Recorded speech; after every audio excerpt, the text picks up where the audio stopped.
আমি আর তোমার সাথে থাকব না। আমি বাপের বাড়ি চলে গেলাম।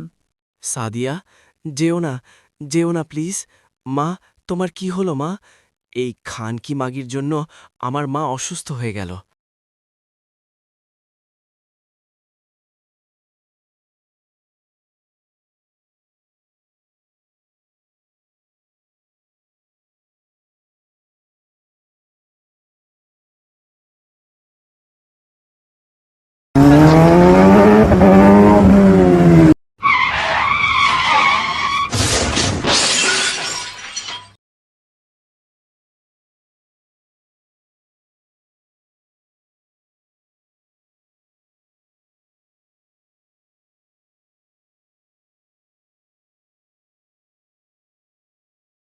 সাদিয়া, আমি তোমাকে সত্যিকারের ভালোবাসতাম।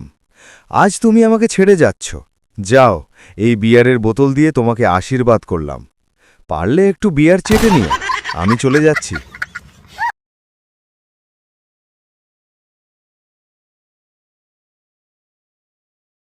তবে যাওয়ার আগে একটা কথা বলে যাচ্ছি, সুখে থাকো তুমি। আমি সারা জীবন তোমার অপেক্ষায় থাকব। তো বন্ধুরা, কাদের কাদের গার্লফ্রেন্ড এভাবে ছেড়ে চলে গেছে অবশ্যই কমেন্ট করে বলবেন, আর হালকার জন্য সবাই দোয়া করবেন।